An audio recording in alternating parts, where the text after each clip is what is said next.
bem-vindos ao programa Saber Direito. Meu nome é Daniel Amorim Assunção Neves, sou mestre e doutor em processo civil pela USP, advogado em São Paulo e professor do curso Pretório em Belo Horizonte. O tema do nosso curso é execução, né? Um tema bastante relevante, ainda mais com as recentes reformas do CPC.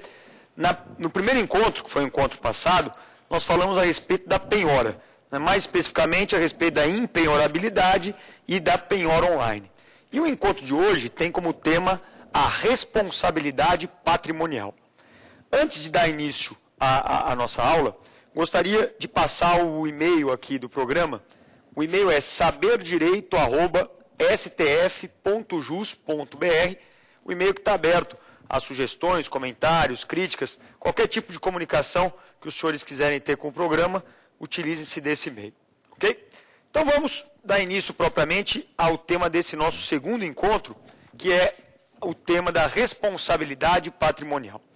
Para falar de responsabilidade patrimonial, na realidade, é inicialmente necessário fazer uma distinção entre responsabilidade patrimonial e dívida. Por quê? Porque o fenômeno da dívida é instituto de direito material. O fenômeno da responsabilidade patrimonial é fenômeno de direito processual. Quando você fala devedor, quando você fala há uma dívida, tenha a plena consciência de que, nesse momento, se estará referindo a um fenômeno do direito material. A dívida, ela é o descumprimento de uma obrigação. É o resultado do descumprimento de uma obrigação. Então, quando você tem uma obrigação no plano de direito material e essa obrigação é descumprida, surge a dívida. Então, fica fácil de perceber que o devedor é aquele sujeito responsável pelo cumprimento da obrigação e responsável também, por consequência, pelo seu descumprimento. Então, a figura de devedor e credor são figuras que você vai encontrar lá no direito material. É por isso que, ainda que a doutrina e que parcela da jurisprudência ainda utilize termos como embargos do devedor, não é propriamente uma nomenclatura das melhores. Porque perceba, quando eu digo embargos do devedor, eu estou querendo designar um sujeito que é determinado pelas relações de direito material. E aqui, quando eu falo em embargos de quem está sendo executado, eu ainda nem sei se ele é devedor ou não. Esse sujeito que está sendo executado bem pode não ser devedor. E eu estou lá chamando ele de devedor porque a defesa que ele interpõe são os embargos do devedor. Daí a melhor doutrina preferir embargos à execução. Uma coisa eu sei, quem é polo passivo da execução está sendo executado. Se ele é devedor ou não, eu preciso buscar no campo do direito material. É interessante, e você que está aí imaginando o seguinte, para me tornar um devedor, então eu preciso fazer o quê, Daniel? Você precisa descumprir uma obrigação. Mas aqui, com cuidado extra. Porque há uma situação na qual você não será o responsável direto pelo descumprimento da obrigação e ainda assim você será tido como devedor. Se não devedor principal, ao menos como co-obrigado perante o credor. É a figura do fiador. Então, você que está me assistindo aí, se alguém virar para você e dizer, você podia ser meu fiador? É bom você pensar duas vezes. Né? Isso por quê? Porque perceba que o fiador é um terceiro que garante o cumprimento da obrigação. O fiador, ele não é parte principal na relação de direito material estabelecida entre o futuro credor e o devedor. Então você vai alugar um imóvel, precisa do fiador, o fiador, perceba, ele não participa da relação locatícia. A relação locatícia se estabelece entre locador e locatário. Não havendo o pagamento do aluguel e dos encargos de locação, você vai ter nitidamente o locatário como devedor e o locador como credor. E o fiador nesta? Bom, o fiador garante o pagamento dessa dívida. Mas perceba, para fins de responsabilidade perante o credor, o fiador é co-obrigado. Então, apesar de ele não ser o devedor principal, para fins de responsabilidade, ele é considerado co-obrigado. Sabe o que significa? Ora, significa o seguinte, se você é o fiador e o devedor não cumpre a obrigação, significa dizer que você vai responder de maneira primária na demanda judicial pela satisfação desta dívida. Sabe o que significa responder de maneira primária? Ora, é a chamada responsabilidade patrimonial primária. Sempre que você ouvir a expressão responsabilidade patrimonial primária, é a responsabilidade do obrigado no plano do direito material a cumprir a obrigação. Tá? Em regra é o devedor, mas nós já vimos aqui que o fiador, por exemplo, não é propriamente devedor, mas vai também responder primariamente perante o credor da dívida. Significa, em palavras muito singelas e simples, se você é fiador, se prepare para ter o seu patrimônio invadido, porque o credor pode se voltar contra você de maneira primária, originária, para tentar a sua satisfação. A boa notícia, se é que ela existe, se ela é boa mesmo, é que você, como fiador, apesar de co-obrigado perante o credor, você, como fiador, pode se valer de um instituto previsto pelo artigo 595 do CPC, que é o Instituto do Benefício de Ordem. Né? Então, pelo menos aqui, algum alívio ao fiador. O que significa o Instituto do Benefício de Ordem? Quando você estiver sendo executado, haverá uma invasão patrimonial por meio da penhora, que é o ato típico de constrição judicial da execução de pagar a quantia certa. Então, você vai ter a penhora sobre um bem de seu patrimônio. Sendo fiador, o que a lei lhe permite fazer? A lei lhe permite indicar bens do devedor principal para que eles respondam antes dos seus. Quer dizer, perceba, benefício de ordem é uma regra de preferência. Quer dizer, já que algum patrimônio vai ter que responder pela dívida, que responda primeiro o patrimônio do devedor principal. Então perceba que o fiador ele vai ter esse privilégio.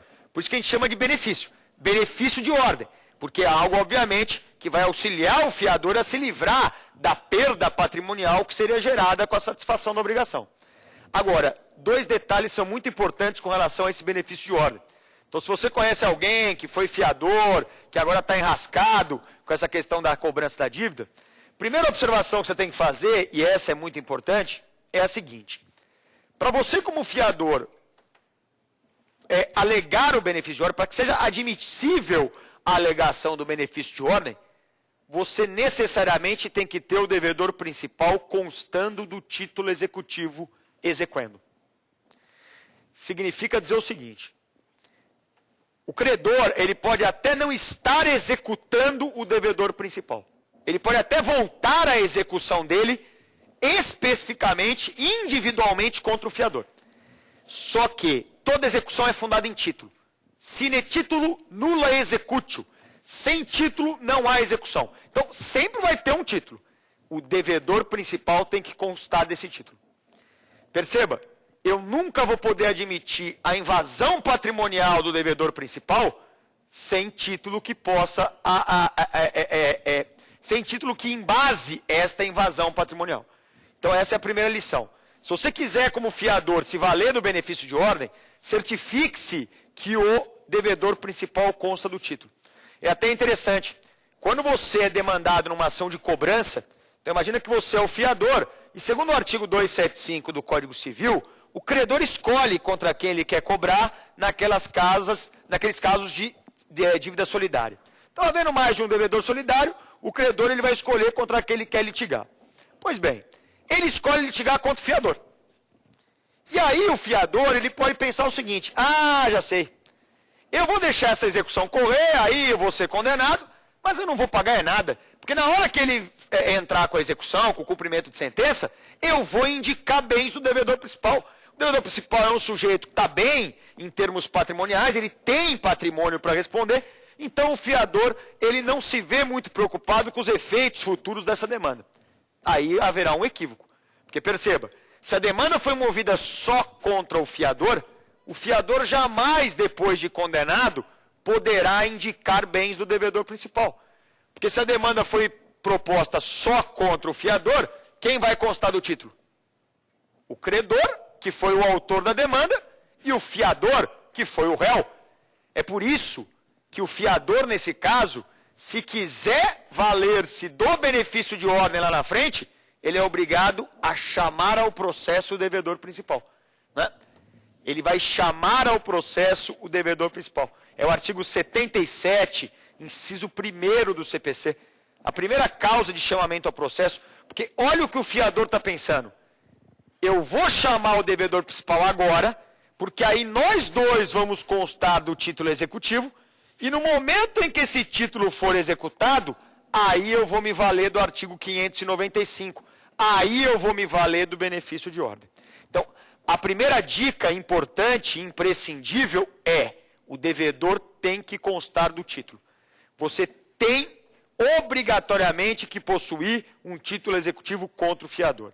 E a segunda consideração também importante é a seguinte: o benefício de ordem é um direito disponível. O que significa dizer que o fiador ele pode abrir mão desta proteção que a lei lhe outorga. O resultado, em especial em lei, em contrato de locação, a gente vê muito isso, né? O fiador, às vezes até assinando sem a devida atenção, ele vai lá e assina um contrato como fiador e não percebe que naquele contrato há uma cláusula dizendo o quê? Que o fiador abre mão do benefício de ordem, que o fiador abdica do benefício de ordem. Significa, em última análise, dizer o seguinte: chega-se à execução, o fiador sabe que o devedor principal tem patrimônio, mas não pode indicar esses bens. E não pode porque anteriormente, por cláusula contratual, ele abriu mão desta proteção.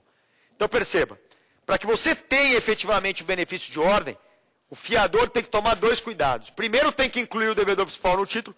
O devedor principal tem que estar no título de qualquer jeito. E depois, evidentemente, ele não pode ter abdicado deste direito anteriormente. Geralmente é por contrato, ele vai lá, abre mão, às vezes nem percebe o que está fazendo, porque nem sabe o que é benefício de ordem, mas o dia que ele descobriu o que é, ele vai lamentar por ter perdido, né? Então, essa é a ideia do fiador, um sujeito bastante peculiar, porque apesar de não ser o devedor principal, ele é considerado um co-obrigado. E como co-obrigado, no processo, ele é responsabilizado como se devedor fosse.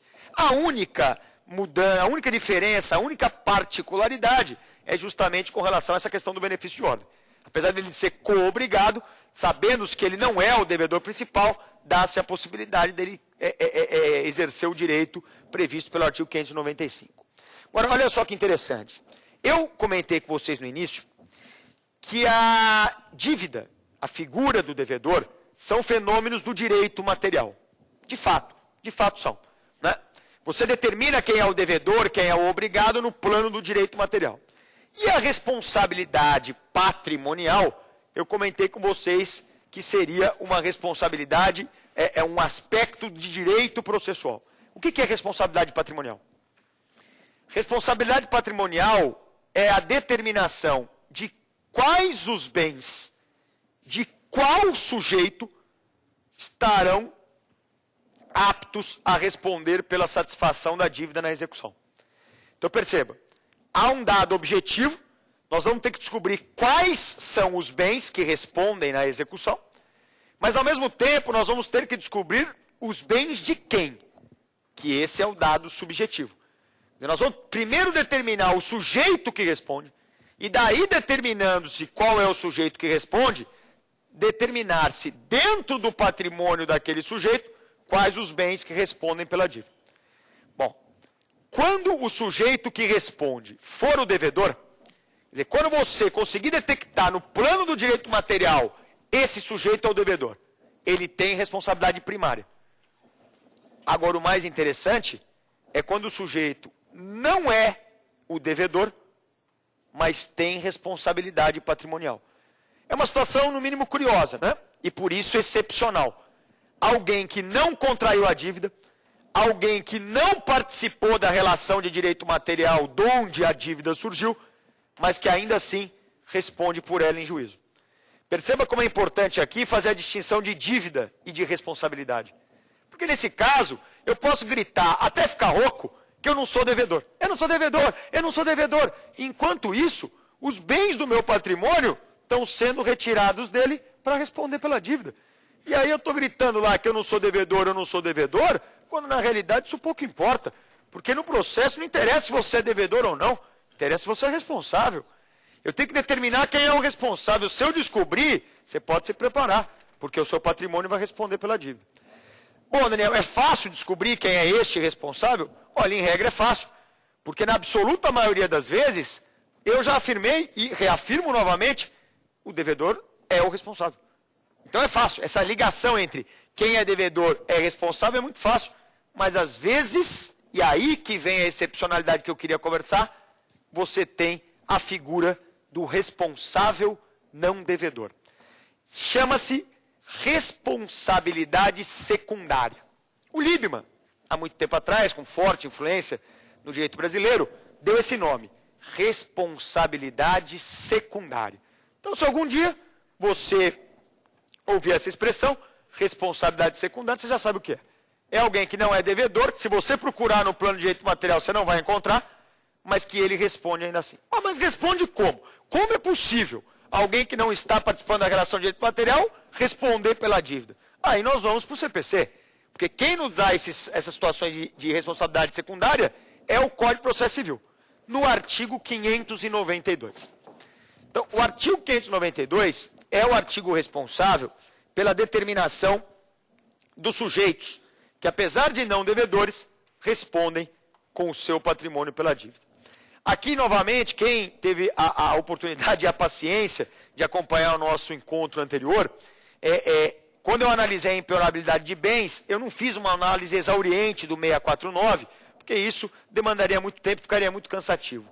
A mesma técnica eu vou adotar agora no 592. Tá? Eu não quero fazer uma análise exauriente do 592, até porque ele, em sua grande maioria, é desinteressante, não gera muitas discussões, que é o que eu quero aqui proporcionar. Então, eu queria fixar a minha atenção, na realidade, em dois dispositivos do artigo 592. Dois incisos do artigo 592, começando por esse inciso segundo. Veja o 592, inciso segundo, como é interessante. Porque ele fala, olha, responde o sócio nos termos da lei. Ou seja, ele me indica que o sócio pode responder pelas dívidas da sociedade. Então, a ideia aqui é essa. Quem é o devedor? A sociedade. A sociedade é a devedora. Portanto, ela também é responsável. Ela é a responsável primária. O sócio, entretanto, que não é devedor, ele poderá, nos termos da lei, responder pela dívida. Responsabilidade, nesse caso, secundária. Mas que termos da lei são esses? Quer dizer, em que situação é possível que o sócio seja atingido em seu patrimônio por uma dívida que não é dele, por uma dívida que é da sociedade da qual ele pertence? Perceba, né? Não é o momento de fazer grandes digressões a respeito do direito comercial, até porque eu não teria nem capacidade para tanto, mas é sabido que a maioria das sociedades são estruturadas de forma que a pessoa da sociedade não se confundam com a pessoa do sócio. Então você tem esta distinção típica do direito societário, pelo menos daquelas sociedades mais tradicionais e mais importantes. Então você tem essa distinção. Pessoa física, sócio é uma coisa, pessoa jurídica, sociedade é outra. E aí a questão é essa. Quando é que o sócio responde?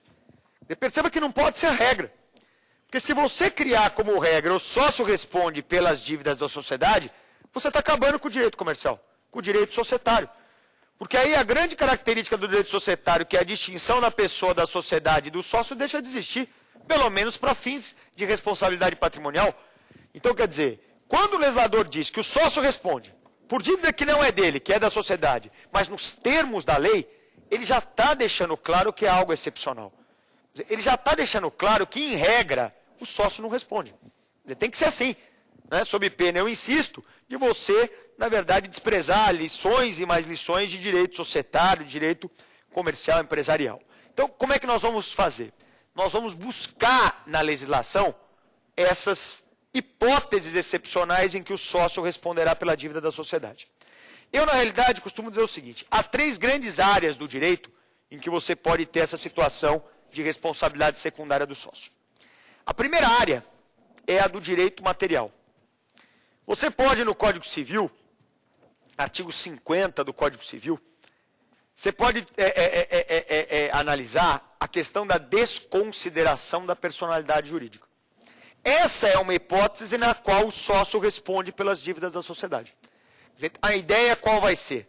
Apesar de reconhecidamente serem pessoas distintas, eu vou desconsiderar a personalidade jurídica da sociedade, porque desta forma, pelo menos em termos patrimoniais, o patrimônio passa a ser comum. O patrimônio do sócio e das sociedades passa a ser o mesmo.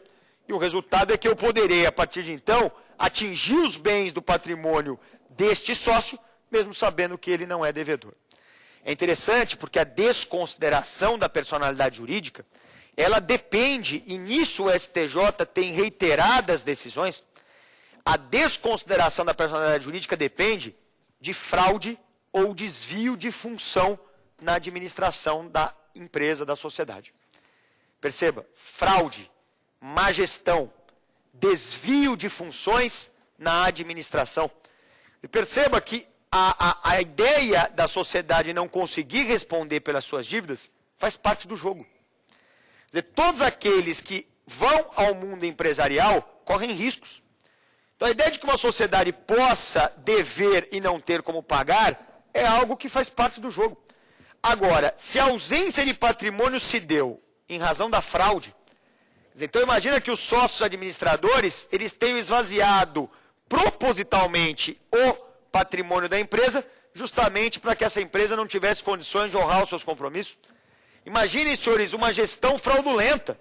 Ou então imaginem uma atividade em excesso de gestão.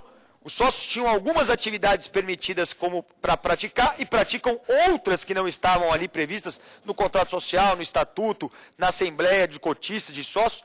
E aí o resultado disso, de uma má administração fraudulenta, de um desvio de função, tudo isso resulta na responsabilidade do sócio por meio da desconsideração. Uma coisa, entretanto, tem que ficar muito claro. A desconsideração, ela não vai se dar de maneira automática. Quer dizer, não é porque a sociedade não tem bens que o sócio deve responder pelas dívidas. Não é assim.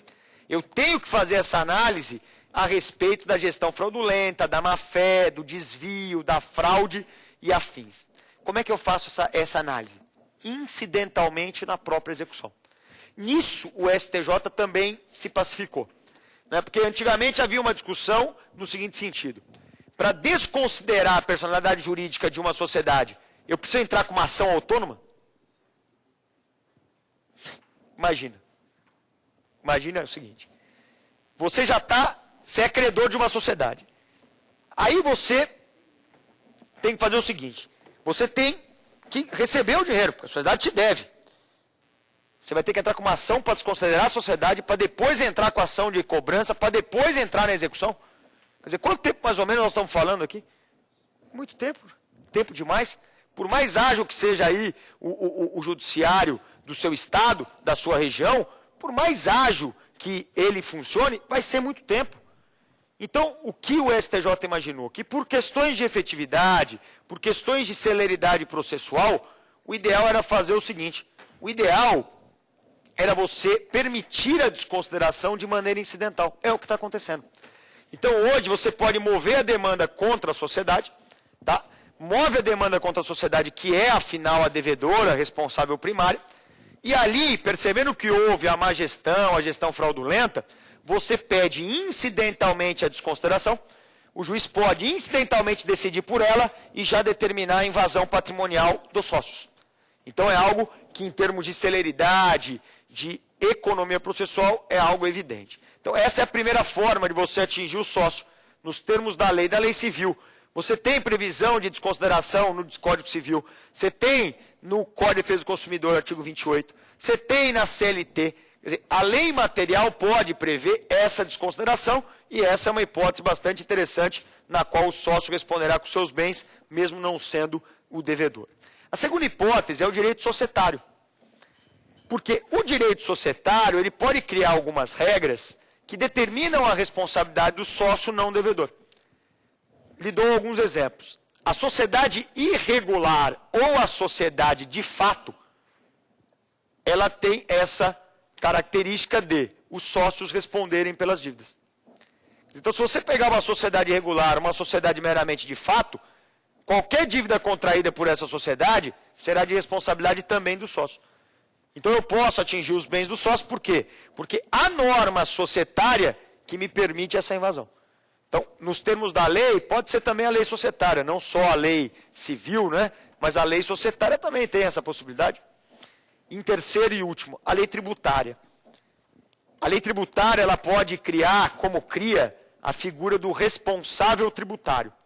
Quer dizer, o responsável tributário é o sócio que responde pelas dívidas tributárias e aqui novamente com a ideia de gestão fraudulenta, aqui novamente com a ideia de desvio de função, aqui novamente com a ideia de alguma anomalia na administração daquela sociedade que permite ao sócio responder pelas dívidas, mesmo não sendo ele o devedor.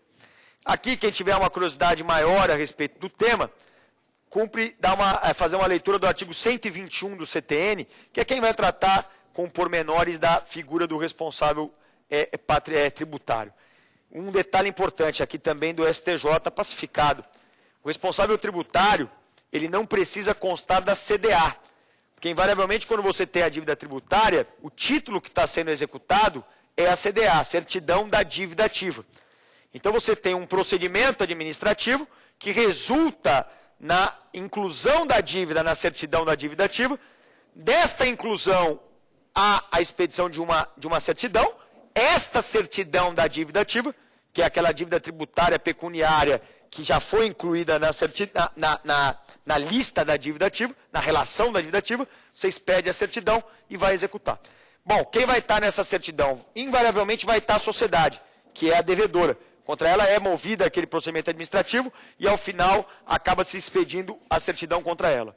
No momento da execução, entretanto, se chamam os sócios. Não há problema. Quer dizer, você tem uma parcela doutrinária, Humberto Doro Júnior, professor Leonardo Greco, que preferem que o sócio participe desse procedimento administrativo e também conste da CDA quando ficar configurada a existência da dívida. Fala-se em contraditório, né, inclusive no processo administrativo, o que é garantido pela Constituição.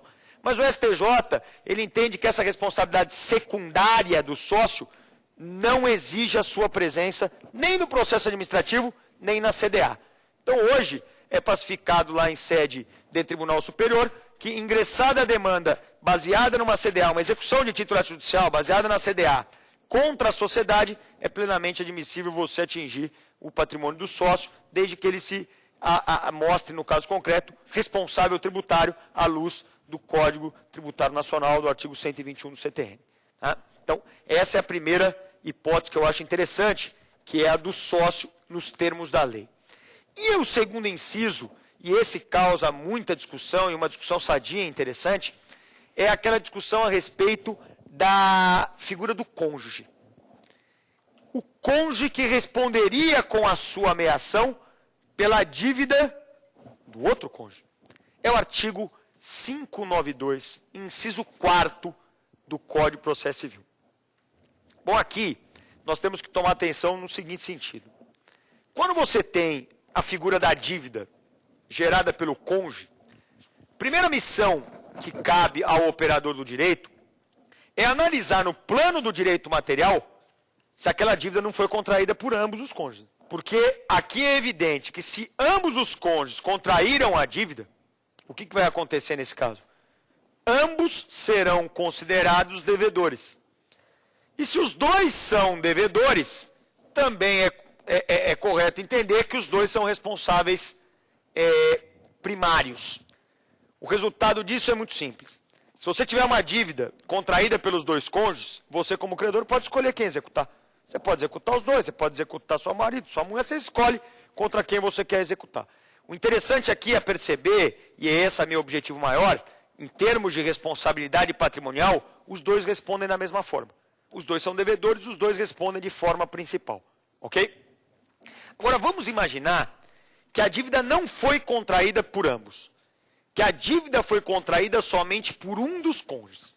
Então, lá no plano do direito material, você aí que está me assistindo, imagina.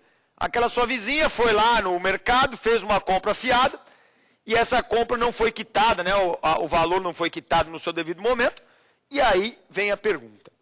A sua vizinha contraiu uma dívida lá na venda, porque fez a compra do mês e não pagou. O seu vizinho, que é o esposo, ele responde? Antes de você me responder se ele tem responsabilidade ou não, é importante você entender o seguinte, ele é devedor ou não? Eu imagino, o que você acha, é devedor ou não? Ele não participou. Quem foi a mulher foi lá, fez a compra, tal, mas ele não estava sabendo.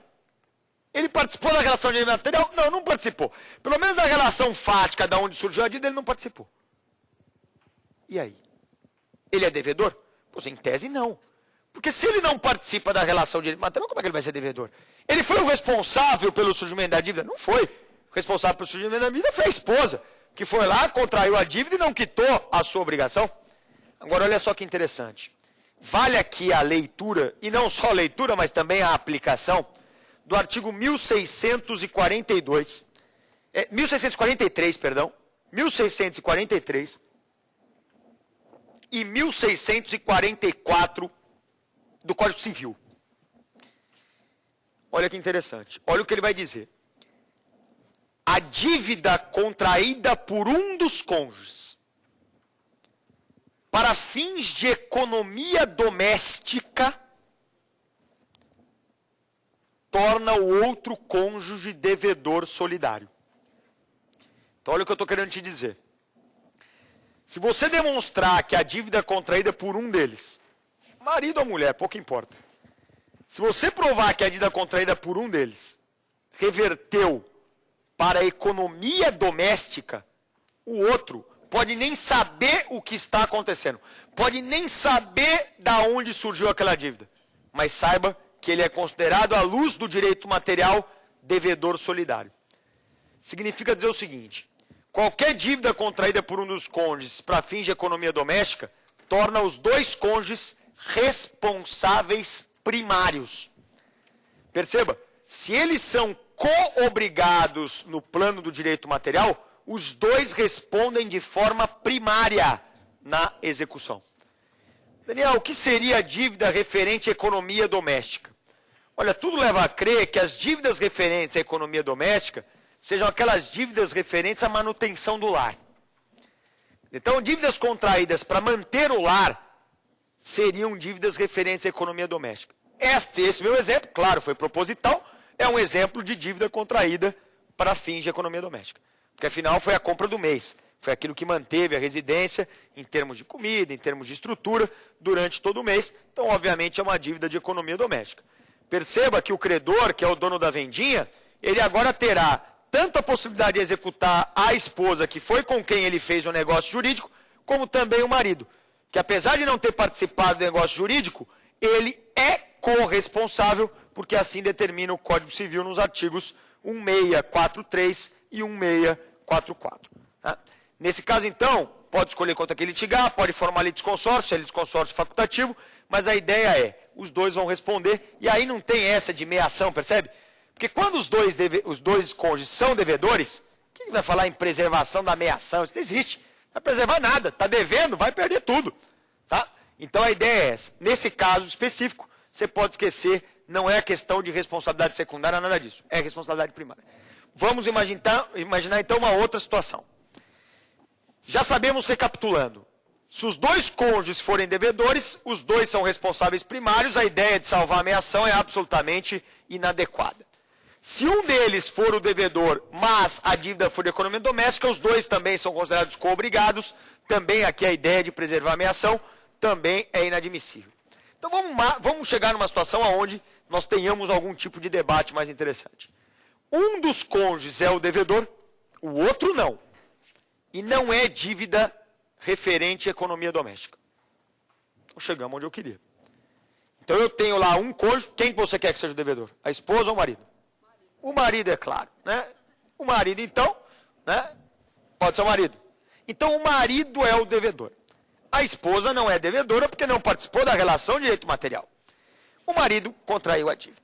A pergunta agora é, a esposa que não é devedora é responsável? Porque olha que interessante, saber se a esposa salva ou não a meação é na realidade descobrir se ela é responsável ou não.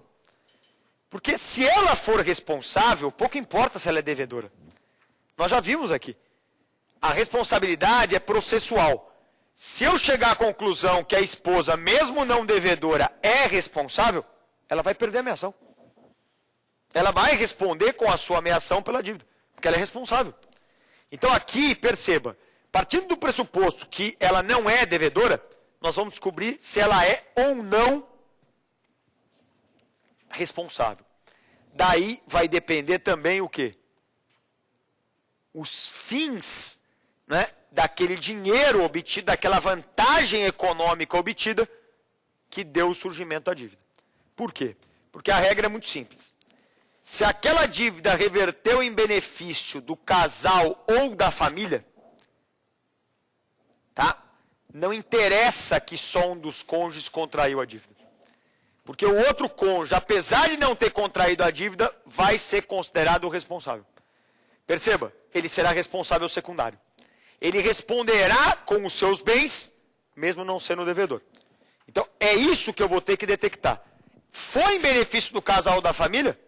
Porque se realmente foi, ela vai responder também com os seus bens, ou seja, com a sua ameação. Daniel, em que momento que eu vou ter essa discussão? Olha que interessante. Imagina o seguinte, você entra com uma execução só contra o marido, que é o devedor. Então, o marido é o executado, é o devedor, você vai executar quem? Você vai executar o devedor, que é o responsável primário. Aí você vai lá e penhora um bem imóvel deste marido, que é do casal. Tá? Vamos imaginar, claro, aqui nós vamos dispensar as questões com relação ao regime de bens, sempre quando, evidentemente, esse bem pertencer ao casal. Porque quando o bem pertence só a um dos cônjuges, a discussão acaba no regime de bens, não precisamos nem discutir a questão processual. Então vamos imaginar isso. Penhorei o imóvel. Bom, se você penhorou o imóvel, obrigatoriamente, é a previsão do artigo 655, parágrafo 2º, obrigatoriamente o cônjuge não devedor vai ser intimado desta penhora. Obrigatoriamente. A ausência de intimação desta penhora do bem imóvel é causa de nulidade da penhora. Então você vai realizar a penhora e vai intimar o cônjuge não devedor. Daí surge uma discussão doutrinária interminável. Interminável em que sentido? Esse cônjuge não devedor, uma vez intimado da penhora do imóvel, ele se torna executado? Ele vira parte? Ou na realidade ele continua com a sua qualidade de terceiro, mesmo sendo comunicado da realização da penhora? A pergunta é, ele é integrado à relação processual ou ele se mantém na posição de terceiro? E você vai ter, eu já adianto, para todos os gostos. Se você procurar na doutrina, vai ter doutrinador que vai te dizer que ele vira parte, portanto é um caso de litisconsórcio ulterior. Vai ter doutrinador que diz que ele não vira parte, até porque ele não é citado, e para você ser integrado ao processo você precisaria ser citado, ele é só intimado. Então haverá opiniões das mais variadas. Mas na realidade, para que interessa saber se ele é parte ou se ele continua sendo um terceiro? Os meios de defesa que ele vai ter dentro do processo. Porque em tese, se nós pensássemos, pelo menos em tese, um terceiro, ele tem diferentes instrumentos na defesa dos seus interesses que o executado. Quer dizer, quando o sujeito é parte, quando ele é executado, ele tem algumas defesas típicas previstas pela lei. Já quando ele é terceiro, as defesas serão outras, naturalmente. Agora, olha que interessante. O STJ, ele pacificou, entendeu? É pacífico. Que esse cônjuge não devedor, quando ele é intimado da penhora, ele pode, primeiro, não em ordem cronológica, tá? Na verdade, ele pode adotar duas posturas defensivas, e aqui eu vou colocar para vocês essas duas posturas. Então, primeiro, o que ele pode fazer? Primeiro, ele pode embargar a execução. Ou então, sendo um cumprimento de sentença, ele pode impugnar o cumprimento de sentença. Ele pode se valer da defesa típica de executado. Claro, quando o cônjuge não devedor embarga a execução, perceba que eu estou, sem tomar ainda partido, admitindo esse sujeito como executado. Porque os embargos à execução é a defesa típica do executado. A impugnação à sentença é a defesa típica do executado. Então eu tenho como defesa típica de executado os embargos de execução. O cônjuge não devedor, ele pode ingressar com esses embargos? Pode. Vai ter que respeitar os requisitos formais, é óbvio, mas ele pode se valer dessas defesas. Um detalhe importante. sempre que o cônjuge não devedor se vale dessa defesa, embargos à execução, impugnação, ele deve realizar defesas típicas de executado. Então, se ele quiser entrar com uma impugnação, ele tem que respeitar o artigo 475L. Se ele quiser entrar com embargos à execução, ele vai ter que alegar matérias típicas de executado. Então, vai dizer que a dívida não existe, vai dizer que a dívida o valor é inferior àquele, vai alegar defesas típicas de executado. Aí você está aí me ouvindo e pensando, poxa, Daniel, então ele virou executado. Então, realmente, quando ele foi intimado da penhora, ele se tornou parte nesse processo. Mas aí o STJ vem dizer o seguinte, além dos embargos à execução, o cônjuge não devedor também pode ingressar com embargo de terceiro. Mas eu não acredito. Porque o nome não poderia ser mais escancarado. Embargos de terceiro é uma defesa disponível para quem? Para a parte ou para o terceiro? Para o terceiro, é evidente. Daí o nome embargos de terceiro. Essa ficou fácil também, né? Pois é, mas nem tudo é difícil nessa vida. Pois é, embargo de terceiro. Então, embargo de terceiro é típico do terceiro. Aí você vai me dizer, poxa, Daniel, então complicou. Porque você está me dizendo que o STJ admite a duplicidade de posições do cônjuge não devedor? É exatamente isso que eu estou querendo te mostrar. Eu estou querendo te mostrar, senhores, que o STJ, numa posição muito mais pragmática do que a doutrina, quem sabe, preferiria, resolveu o problema na prática. Virou e disse o seguinte, olha, eu não vou ficar aqui discutindo se ele vira ou não vira executado. Eu não vou aqui ficar discutindo se ele é ou não um terceiro. Eu vou dizer simplesmente o seguinte, eu disponibilizo, e é claro que fica da vontade do cônjuge não devedor de utilizar ou não, mas eu disponibilizo as duas formas de defesa. Então, ora eu considero como um terceiro, e daí eu permito embargos de terceiro, ora eu considero como executado, e aí eu permito o embargo de execução. Um detalhe importante, perceba que são instrumentos diferentes, com objetivos diferentes, com matérias diferentes. Ou seja, eu admito que o cônjuge não devedor, no nosso exemplo, nós pegamos a esposa como cônjuge não devedor. Nós admitimos que a esposa ingresse com embargo de execução, claro. Ela vai entrar com embargo de execução e vai alegar as matérias de defesa do executado.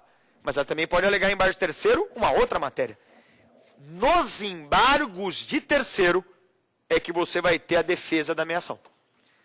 Perceba, nos embargos de terceiro, eu não vou discutir aquelas matérias típicas de defesa do executado. Não é para isso que serve. Para isso eu tenho o quê? Embargo de execução. Nos embargos de terceiro, eu vou discutir a responsabilidade. Perceba, que o cônjuge não é devedor, todo mundo já sabe. Agora, para descobrir se ele é responsável ou não, aí eu sou obrigado a ir aos embargos de terceiro. Então, o cônjuge não devedor, ele ingressa com embargo de terceiro, e nesse embargo de terceiro, a única discussão que você vai ter é a seguinte, a dívida contraída foi ou não em benefício do casal ou da família. Porque perceba, se o cônjuge não devedor comprovar que a dívida não reverteu em benefício do casal ou da família, ele está liberado. Ele não responderá com a sua ameação. É aquilo que a gente diz, ele vai salvar a sua ameação. Ele ganha os embargos de terceiro, os embargos de terceiro são julgados procedentes e ele consegue se liberar da responsabilidade. Ele vira, então, um não devedor e não responsável.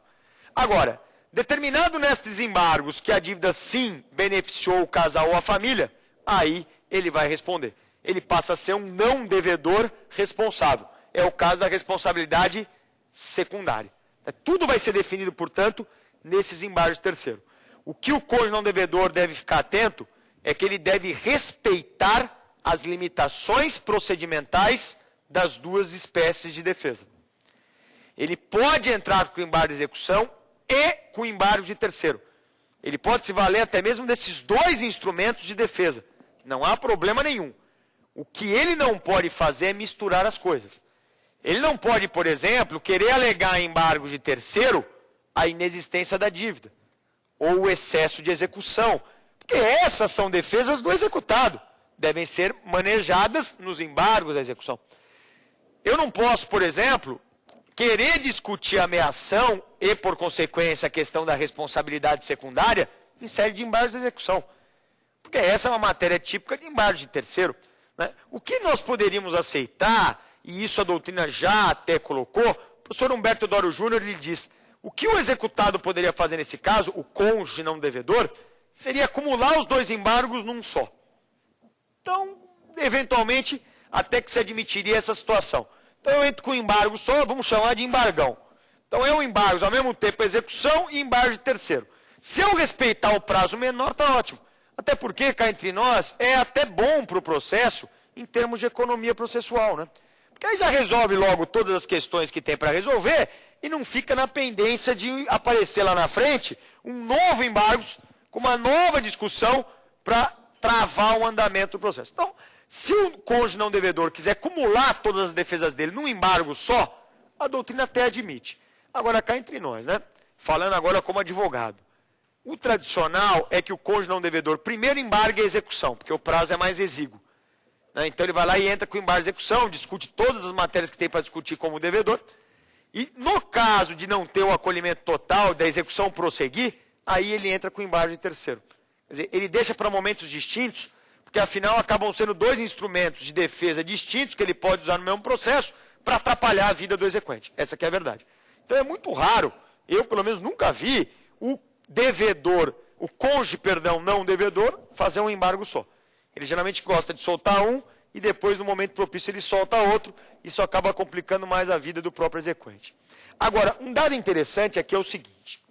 Quando você vai pensar em embargos de terceiro, o que você imagina? Embargo de terceiro é uma ação, tá? É uma ação movida em razão de uma constrição judicial ilegal. Esse é o objetivo do embargo de terceiro. O embargo de terceiro, ele se volta à proteção da posse ou propriedade de um bem que tenha sido ilegalmente constrito judicialmente. Sabe o que significa isso? Imagina que você está lá com o seu carro tranquilo, né? Então você está andando com o seu carro, de repente vem um oficial de justiça e fala, eu vou penhorar. Fala, mas como é que você vai penhorar? Não, eu vou penhorar porque saiu a ordem do juiz desse processo aqui. Aí você analisa a ordem do juiz, o mandado de penhora, e percebe que aquela execução é uma execução que não tem nada a ver com você. É uma execução entre Beltrano e Ciclano que não tem nada a ver com você. Perceba, esse ato judicial de constituição é um ato ilegal, porque o seu patrimônio não tem nada a ver com aquela execução. Não sei por que aquilo aconteceu e nem me interessa, mas o que interessa é que houve uma invasão judicial ilegal no seu patrimônio. Você entra com embargo de terceiro. Quando você ganha o embargo de terceiro, você desconstitui a constrição judicial. Quer dizer, o objetivo é esse. Você libera o bem daquela constrição judicial e recupera a posse integral, a propriedade. Você torna as coisas como elas eram antes da constrição ilegal. O objetivo do embargo de terceiro basicamente é esse. Só que quando o embargo de terceiro é promovido pelo cônjuge não devedor para garantir a ameação, não é isso que acontece. Não é isso que acontece. Sabe por quê? Vamos imaginar o seguinte. Eu entro com um embargo de terceiro, o cônjuge não devedor. No nosso exemplo aqui é a esposa. A esposa entra com embargo de terceiro. O juiz determina o seguinte. Esta dívida não beneficiou a família nem o casal. Essa dívida foi contraída pelo marido. O único beneficiado pela dívida foi o marido. Então a mulher não poderá responder com a sua ameação. Nós vamos preservar a ameação, só ele vai ter que responder por essa dívida. Olha que interessante. Ganhei os embargos de terceiro? A cônjuge não devedora ganhou? Esse embargo ganhou. É um julgamento de procedência do embargo de terceiro. Mas olha que curioso. Aquele bem que foi penhorado não será liberado a penhora. Eu ganhei o embargo de terceiro, mas o bem penhorado continua penhorado. Pô, Daniel, então valeu o que eu ganhar esse embargo de terceiro? Quem nos responde o que valeu é o artigo 655B, letra B de bola. O 655B, ele determina o seguinte. Quando você tem um bem indivisível, vamos imaginar então um imóvel, que é o nosso exemplo desde o início. Quando você tem um imóvel indivisível e ele é penhorado, ainda que a ameação seja preservada, isso não significa que o bem não seja alienado judicialmente inteiramente. Porque imagina o seguinte, se você levasse a sério o embargo de terceiro, você imaginaria o seguinte, não há uma constrição ilegal? a constrição ilegal atinge 50% do imóvel, que é a ameação, não é isso? Então eu vou liberar os 50% desse imóvel, fica penhorado os outros 50% que é do marido devedor, no nosso caso, e eu estou liberado. Eu mantenho a propriedade de 50% do imóvel. Afinal, o embargo terceiro não serve para isso? O embargo terceiro não é essa a ideia dele? Você preservar o bem, a propriedade, a posse do bem? Só que aí, senhores, é só pensar um pouco. Imagina o seguinte, está fácil encontrar comprador de bem imóvel em asta pública? É fácil, vende fácil. Pessoas disputando a tapa, eu quero, e dinheiro rolando, todo mundo sai feliz. É assim? Não, não é, tá? Inclusive, na nossa próxima aula, nós vamos ver que a asta pública faliu, ela não deu certo. Então, não é assim que as coisas acontecem. Já é difícil encontrar alguém interessado em adquirir o bem inteiro. Imagina 50%. Quer dizer, seria praticamente impossível você levar só 50% daquele imóvel para asta pública, você tentar a alienação judicial de 50% do imóvel. Sabe o que ia acontecer? Se você encontrasse um sujeito muito disposto, haja disposição para adquirir, ele vai lá e adquire os 50%. Resultado, este novo adquirente e a cônjuge devedora, o cônjuge devedor, no nosso caso o marido perdeu os 50% para quem adquiriu, a mulher manteve os outros 50%. Resultado, condomínio forçado. Se estabelece entre o adquirente e o cônjuge que preservou a ameação um condomínio forçado. Daí, senhores, não é segredo para ninguém. Quando há um condomínio forçado, você entra com uma ação de dissolução de condomínio. Sabe como é que funciona? Você aliena o bem e dá 50% para cada um do valor. Aí você pode imaginar a tragédia que se abateu sobre a minha situação. Eu já tive uma dificuldade grande de achar alguém para comprar os 50% do imóvel. Quando eu encontrei esse alguém, eu forço esse sujeito a um condomínio, fatalmente isso geraria uma ação de desconstituição de condomínio, com o resultado final, que seria o seguinte: a esposa, que é a cônjuge não devedora e não responsável, no final de tudo isso, vai ficar com o quê? Com 50% do valor da alienação do bem. Quer dizer, depois de toda essa ginástica, ela ficou com 50% do valor do bem. O que o artigo 655B ele faz? Ele evita tudo isso. O 655 ele diz o quê? A garantia da ameação não é a manutenção de 50% do imóvel. A garantia da ameação é o direito a 50% do objeto da alienação. Então o resultado aqui é muito simples. Você vai penhorar o bem do casal, você vai alienar o bem do casal e vai entregar 50% para o cônjuge não devedor e não responsável. Porque no final das contas, seria exatamente o que aconteceria com aquela ação de desconstrução de sociedade e tudo mais. Agora, a minha indagação, e aqui eu deixo para vocês pensarem um pouquinho, né? Então, assim que vocês acabarem de ver o programa, pensa nisso no que eu vou dizer. Que é o seguinte: será mesmo que hoje eu continuo precisando de embargo de terceiro? Para reservar 50% do produto da alienação? Porque perceba, embargos de terceiro tem uma função, que é preservar a posse e a propriedade. Perceba, nesse caso eu não estou preservando nenhuma coisa nem outra. Senhores, o cônjuge não devedor e não responsável, ele perde a sua ameação. Ele não é mais o proprietário, ele não é mais o possuidor. O que ele está fazendo é garantir o valor de 50% da alienação. Mas perceba, que embargo de terceiro é esse? Quer dizer, certamente é um embargo de terceiro atípico, porque ele não cumpre a função de embargo de terceiro. Senhores, garantir 50% do produto da alienação não é tarefa típica de embargo de terceiro. Mas eu fico me perguntando, o embargo de terceiro ele tem uma série de formalidades, né? Tem petição inicial, junta à procuração, tem custas. Será que eu não poderia fazer por mera petição? Porque perceba, o que eu estaria dizendo? Olha, a dívida não beneficiou o casal, a família, eu quero que 50% me seja reservado. Uma mera petição. Afinal, eu estou querendo cumprir uma tarefa que não é a tarefa típica dos embargos de terceiro. Tradicionalmente, entretanto, continua o embargo de terceiro. Se você quiser arriscar algum dia, depois você me conta como aconteceu. Manda um e-mail para saberdireito@stf.jus.br e aí você me conta o que aconteceu. Né? Daniel, tentei fazer aquilo que você disse, não deu certo, tal. Vamos ver, né? Pode ser que dê certo, pode ser que não dê. Tá? Então, agora vamos encerrar o nosso encontro. É o segundo encontro do nosso curso e eu faço aqui um convite para o nosso próximo encontro. O próximo e terceiro encontro desse curso vai falar sobre as formas de expropriação. Asta pública, alienação por iniciativa particular, a adjudicação e um abraço a todos.